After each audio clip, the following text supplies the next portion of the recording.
One of the most infuriating realities is that the people who need therapy the most are typically the least likely to go.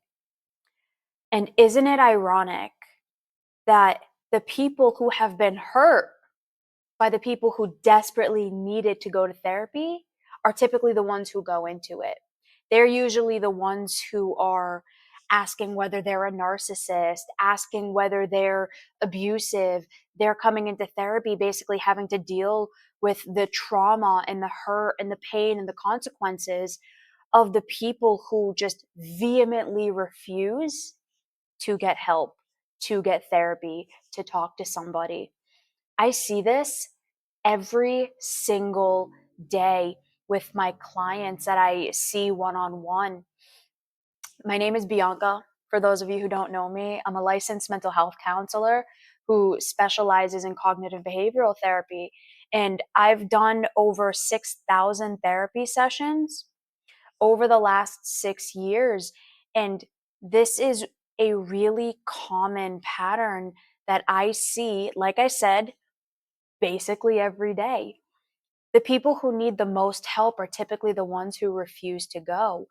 And the people who have been harmed by those people are typically the ones seeking help. But it's not just that pattern. That is one of the core patterns that happen. But some of the other patterns are there's people who haven't necessarily done harm to others, but they know it would benefit them. They know that they're struggling, but they refuse to do it. They don't want to get the help. Why is that? Why is it that there are so many people who might either number one, know they need help but won't get it, or number two, will refuse to accept and acknowledge the fact that they need help and actually deny it so vehemently, basically till they're blue in the freaking face? I'm like, I don't need therapy. Therapy's for those people. Why does that happen? There's a lot of stigma against going to therapy. Therapy is such a it's a really big shame point and a really big trigger point for a lot of people. The idea of going to therapy, again, I hear this literally every single day. You believe that there's something wrong with you. The narrative that's there is, well, if you need help and if you need to talk to somebody, there must be something wrong with you. You must just be incompetent or incapable, or, oh, you need to talk to somebody about your problems. Oh, that must be so sad. And you're looked at like there's something deeply wrong with you. It's like you're less of a human for asking for help. But would you ever say that to somebody who was diagnosed with cancer? Someone gets a stage 4 cancer diagnosis, metastatic melanoma, whatever the hell it is. You get lung cancer, you get breast cancer, you get pancreatic cancer, you have diabetes, they find a mass on your liver, whatever. You need your foot amputated, right? You need medical treatment. Would you say to that person, you know, you should just be able to treat the cancer on your own? The fact that you need to go to a doctor, you're just a really weak human being. And in all honesty, we're going to look down on you for needing to go get radiation and chemotherapy or needing to go to an orthopedic surgeon to get your leg amputated or whatever. We would never say that. So why do we do it when it comes to this? It's because we have this belief that you're not supposed to ask for help when it comes to your own life, that you should just know how to do things. How many of you were actually taught how to handle really difficult things growing up? How many of you were actually taught effective communication or demonstrated it, conflict resolution, healthy adaptive coping skills, asking for your needs, expressing a boundary, understanding your core beliefs and your core values and your core aspirations, understanding the impact of trauma, understanding depression, understanding anxiety, Literally none of us.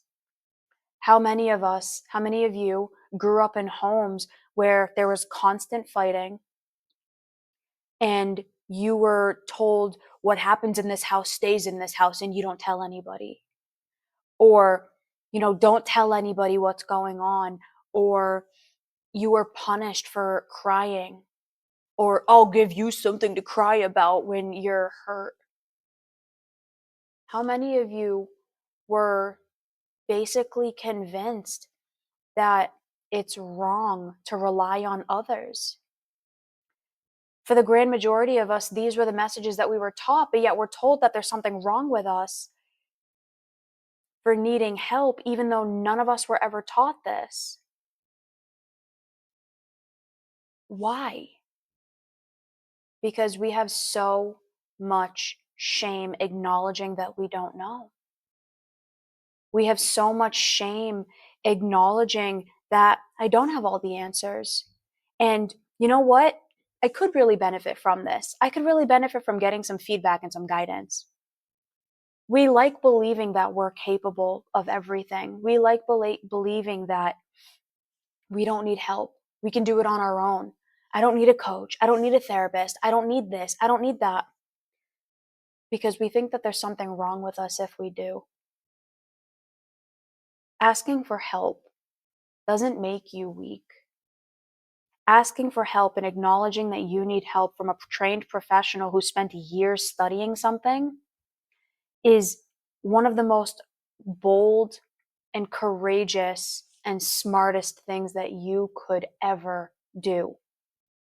You would never feel bad for needing to go to a mechanic to get your engine fixed, but somehow you're bad for needing to go to a therapist to learn skills to better your relationships or to work on your depression. These narratives are making so many people not get the help that they need. These messages are making so many people suffer in silence because they'd rather keep the narrative that I don't need help and suffer because of it than acknowledge that something is wrong because there's shame around it. There's a deeply seated held belief that if I have to ask for help, it means I'm a lesser person. It means that I am weak. It means that I am incapable or incompetent. That belief is ruining your life. I've been doing coaching and I've been in therapy since I was 16, and I am a therapist. And it's the best thing that I ever did.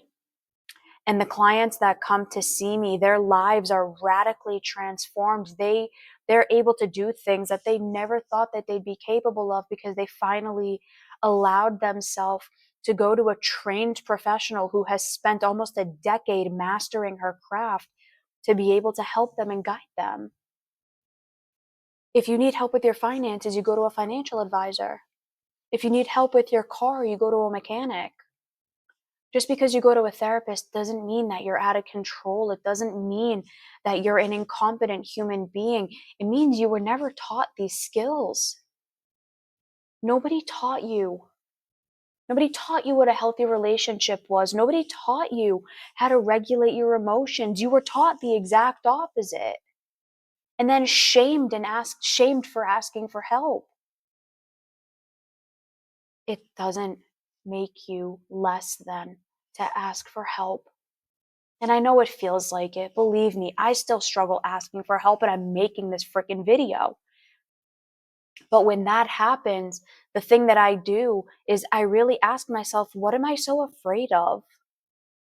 What am I afraid of being perceived as? And is that really true? Is someone really going to see me as less than? No. What ends up happening is I get the help that I need in whatever the situation is. I can then learn, I can do something better, and I can get everything that I wanted and more because now I have the skill. If you're seeing a good therapist, they're going to teach you skills. You're not just going to sit there saying, and how does that make you feel? My biggest pet peeve. That's not good therapy. It's not. Because you might acknowledge how you feel. It doesn't change anything because you need to then be able to do something about it.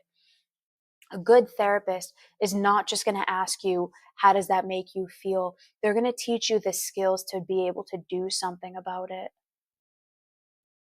The first step is identifying, what am I so afraid of? Why does it feel so scary for me to ask for help? And what am I going to lose by not doing this? Because the reality is, you're going to lose a lot. You're going to miss out on so many opportunities because you're too afraid to acknowledge that you don't know something. But what if acknowledging that could change your entire life? What if acknowledging that you need some guidance and you need some support could change your entire life? I've seen it happen. I've seen it happen thousands and thousands and thousands of times. And I'm here to tell you that it's possible for you too. Take the leap.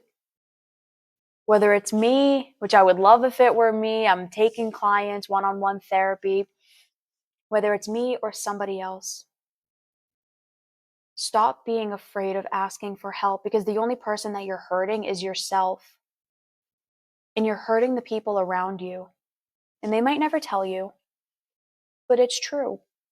Everyone in your life gets hurt by you not getting the help that you need, and you not learning and growing and being open to change.